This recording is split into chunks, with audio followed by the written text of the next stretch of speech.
காரைக்காலில் திருநள்ளாறு நலநாராயண பெருமாள் அரங்கம் மற்றும் மலைப்பேட்டை கிராமத்தில் அமைந்துள்ள அரசு நடுநிலைப்பள்ளி வளாகத்தில் நமது லட்சியம் வளர்ச்சியடைந்த பாரதம் நிகழ்ச்சி நடைபெற்றது. இதில் குடிமைப் பொருள் வழங்கல் துறை அமைச்சர் சாஜய் சரவணகுமார் தலைமை தாங்கி நிகழ்வை துவக்கி வைத்தார். கடந்த 4ஆம் தேதி முதல் காரைக்கால் மாவட்டத்தில் பல்வேறு பகுதிகளில் விக்சித் பாரத் சங்கல்ப் யாத்ரா நிகழ்வு நடத்தப்பட்டு வருகிறது. அதாவது நமது லட்சியம் வளர்ச்சியடைந்த பாரதம் என்ற நிகழ்ச்சி மூலமாக மத்திய அரசின் பல்வேறு திட்டங்கள் குறித்து சென்று சேராத பொதுமக்களுக்கு அதனை கொண்டு சேர்க்கும் வகையில் பல்வேறு நிகழ்வுகள் நடத்தப்பட்டு வருகிறது.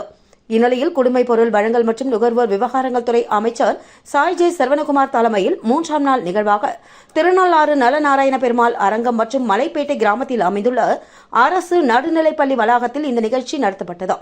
இதில் அமைச்சர் கலந்து கொண்டு குத்துவிளக்கேற்றி துவக்கி வைத்தார்.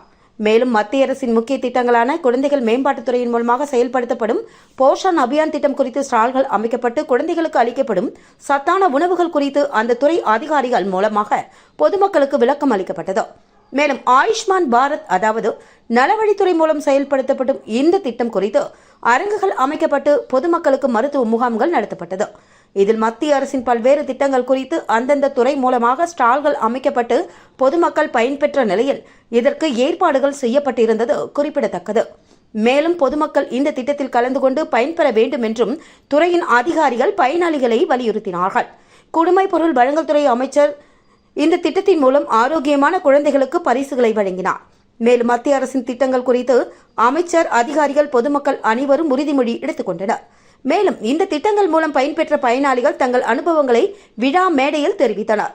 இந்த நிகழ்வை துவக்கி வைத்து மத்திய அரசின் திட்டங்களால் பயன்பெற்ற பயனாளிகளுக்கு அரசின் நலத்திட்டங்கள் மற்றும் கடன் உதவிகள் அளித்து அமைச்சர் பேசினார். அப்பொழுது அவர் மத்திய அரசின் திட்டங்களை பயன்பெறாத பயனாளிகள் உடனடியாக அதில் பங்கு பெற்று பயன்பெற வேண்டும் என்று கேட்டுக்கொண்டார். மேலும் இதனால் தங்கள் வாழ்க்கையின் எதிர்காலத்தை நீங்கள் உயர்த்திக் கொள்ள வேண்டும் என்றும் கேட்டுக்கொண்டார். மேலும் அங்கன்வாடி ஊழியர்களுக்கு பல்வேறு போட்டிகள் வைக்கப்பட்டு அவர்களுக்கு பரிசுகளை அமைச்சர் வழங்கினார்.